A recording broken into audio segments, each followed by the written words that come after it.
All right guys, welcome back to Mr. Post Frame. This is going to be one of our steps in the building process. This one is going to cover preparing for spray foam. So this is based on a post frame Barndominium. So we have post spacing or column spacing of 8 foot on center in this structure.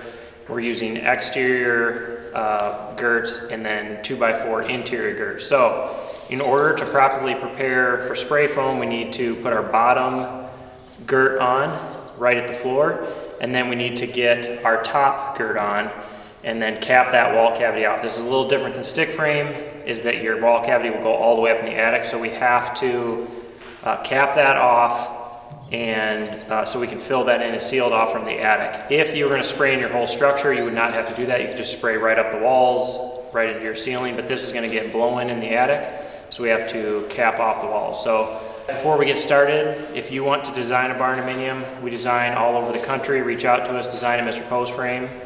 We can help you. We have what we call the Barndominium Process. It helps you get your budget squared away, the size of house squared away, and then we get you a really solid set of plans that you can self-build from or have your builder build from. Secondly, if you want to DIY your own build, check out our Patreon group. It's a self-build group. Great community of other self-builders. We have lives every month. You can ask me questions. It's a great community. Check that out. But let's go ahead and get started.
All right, so what we're going to start with, step one, is going to be putting our bottom girt on, and we're going to slap that right down against the concrete. It's a green treated one. That's what code wants you to use, a green treated.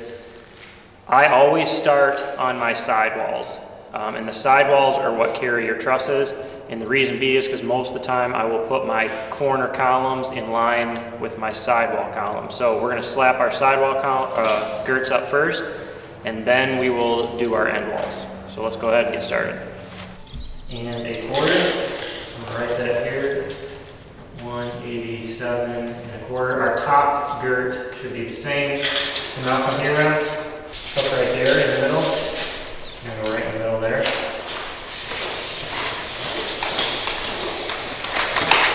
So we're exactly 16 foot, so 192. And then I'll just need a short one from here to there. Just 26, 9 centimeters. See all this on here? Get your glasses, get a hammer, and break it all off. Okay?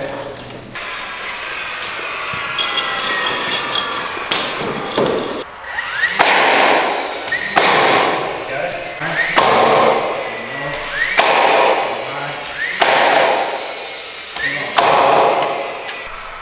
Boom, boom, boom. Make sure you're going into the ply. Okay.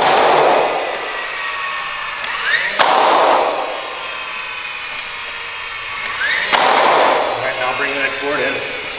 You set it down, make sure it's butted up. Butt it up.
All right, so we have our side walls done. So now we're gonna do our end walls, and this is gonna show you why I do these side walls first. So if we take our dimension of our column, these are planed, so it's 5 1/4. So what I'm gonna do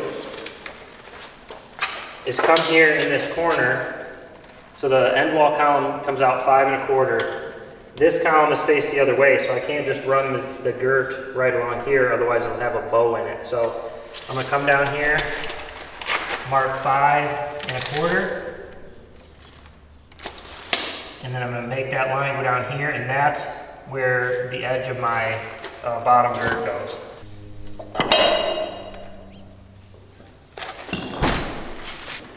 So the inside edge, my girt, is right there. So once we get the spray foam in, I will patch in a board that goes all the way up, that we have something to nail all these into.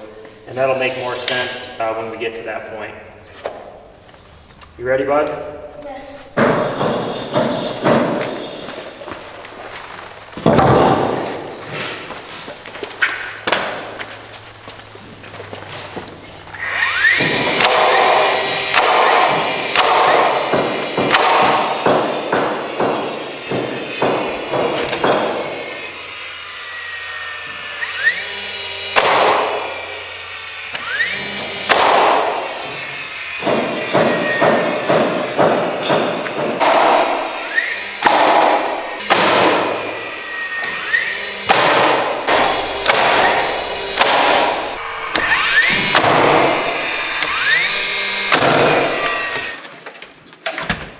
Ready?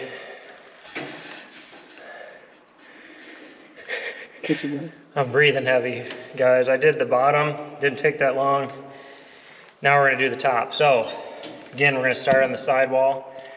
I got my board cut, and so we're gonna put it across here, right up underneath our trusses, nail it in, and then I'll show you how we cap off our walls. It's like probably 95 degrees up here.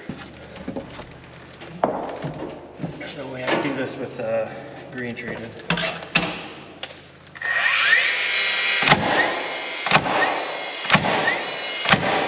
Boom! Get in the action, Justin. Get in the action.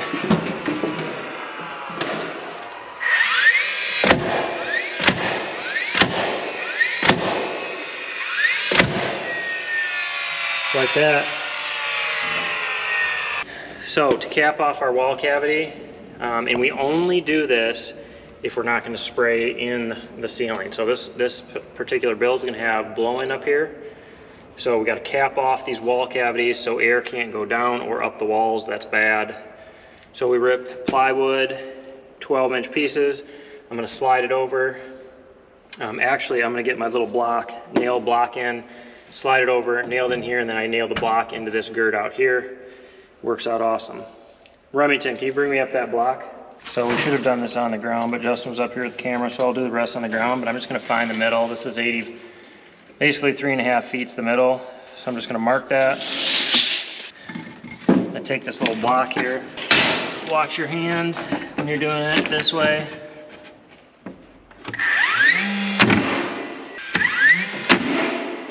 See why this would be a lot easier on the ground. So now I can put that up there, and then I'll tack this into the outside girt just to give it a little stability when that spray foam goes in there and it expands. It won't push this up, even though it'll probably be fine anyway. For the weekend, it'll be forever. So we're just gonna slide that in there just like that. Make sure you use short enough nails, obviously.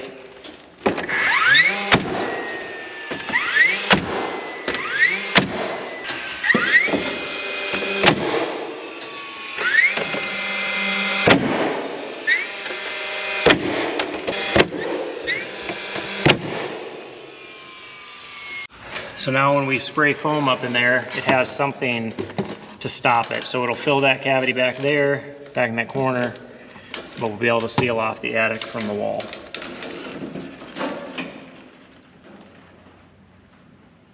.4½. All right, so there's multiple ways to do these end walls. And so I'm gonna do this a little differently than I normally do because I think this will be faster. But there's more than one ways to do this. So cut this 8.5 inches thick. So what I'm gonna do, I can reach out there.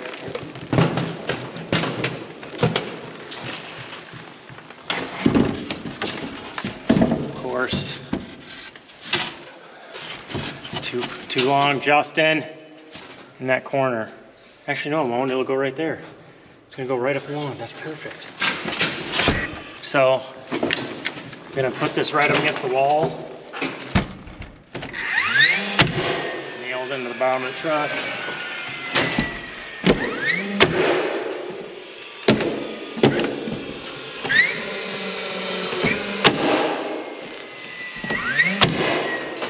That's pretty dang sturdy.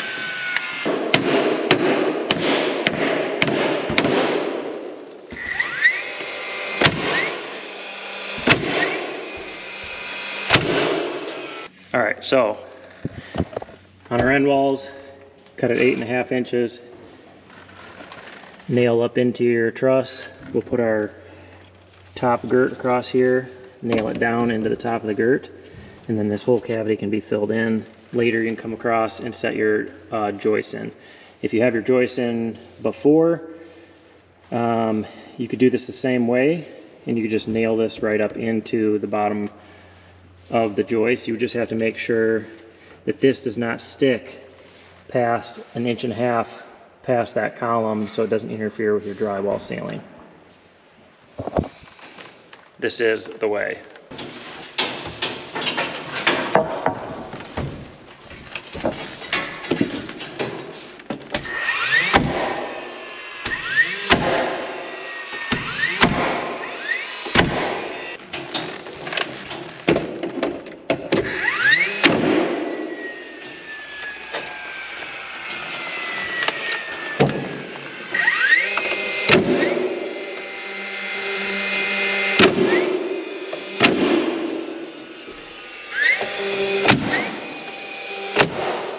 Alright, now he can spray foam up in this cavity and fill it up here on the top.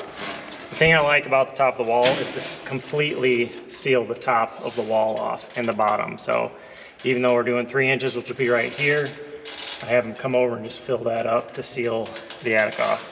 So now you can see there's my ceiling joist mark. I just got to make sure I mark those as I go across because I got them on the bottom of the truss. And so I can just set my ceiling joist right here, and then it'll get hangered on that truss right there.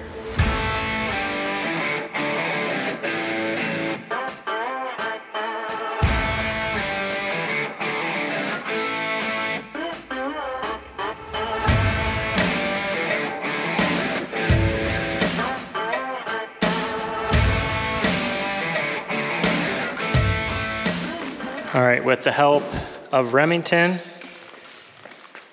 we got all of the pieces cut and laid out.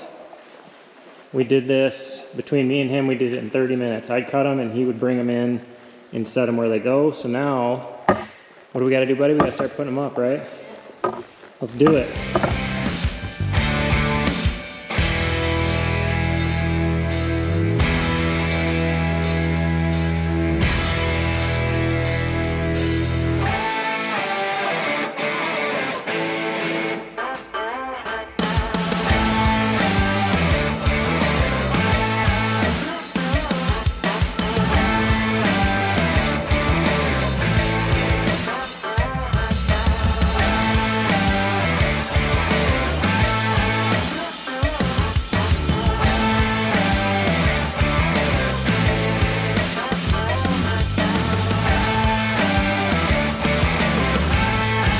All right, so we have it all prepared. It's kind of hard to see up top. Hopefully you guys understand what we did. But all the top girt, bottom girt are all on, capped off with plywood. We can run our ceiling joist later the way I did it. You kind of see the bottom here. You can fill that cavity up with spray foam. And we will be good to go. So I guess in closing, this is just one of our steps to the building process. Hopefully you guys found it enjoyable. Hope you found it helpful. If you have any questions, leave them in the comments. As always, we appreciate you watching. If you haven't, hit that subscribe button, share us with your friends, and we'll catch you on the next video.